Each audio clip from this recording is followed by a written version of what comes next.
பன்னீர் fish finger செய்கிறதுக்கு இன்றைக்கி நான் 200 கிராம் பன்னீர் எடுத்திருக்கேன். அதை இந்த மாதிரி நீல வாக்கில் கட் பண்ணி எடுத்துக்கோங்க. ரொம்ப தின்னாக கட் பண்ணிடக்கூடாது, மீடியம் சைஸாக கட் பண்ணி எடுத்துக்கலாம்.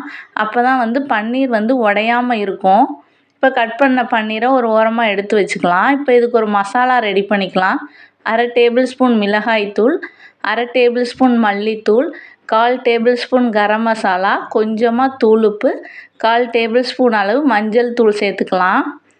இது கூடயே இப்போ 1 டேபிள் ஸ்பூன் அளவு கார்ன்ஃப்ளவர் மாவு, 1 டேபிள் ஸ்பூன் மைதா, 1 டேபிள் ஸ்பூன் அரிசி மாவு சேர்த்து நல்லா மிக்ஸ் பண்ணிக்கோங்க.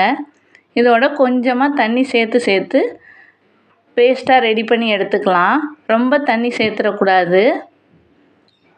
இந்த மாதிரி ஓரளவு தோசை மாவு பதத்துக்கு ரெடி பண்ணி எடுத்துக்கோங்க. இதோட நம்ம கட் பண்ணி வச்சுருக்க பன்னீரை நல்லா பிரட்டி எடுத்து வச்சுக்கலாம்.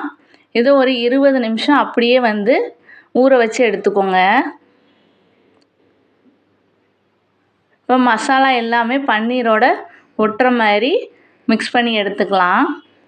இப்போ இது ஒரு பிளேட்டில் அப்படியே வச்சுருங்க. இப்போ இன்னொரு பிளேட்டில் 2 டேபிள் ஸ்பூன் அளவு கார்ன்ஃப்ளவர் மாவு சேர்த்து கொஞ்சமாக தண்ணி ஊற்றி கரைச்சி எடுத்து வச்சுக்கலாம். கொஞ்சமாக பிரெட் க்ரம்ஸ் எடுத்திருக்கேன்.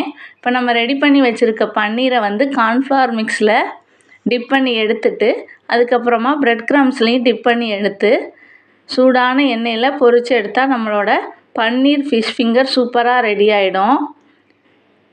எண்ணெய் நல்லா ஹீட் ஆனதுக்கப்புறமா தான் இதை ஃப்ரை பண்ணி எடுக்கணும். பார்த்திங்கன்னா ஒரு சைடு நல்லா குக் ஆகிடுச்சு, இன்னொரு பக்கம் திருப்பி போட்டுக்கலாம். இப்போ நம்மளோட சூப்பரான பன்னீர் ஃபிஷ் ஃபிங்கர் ரெடி.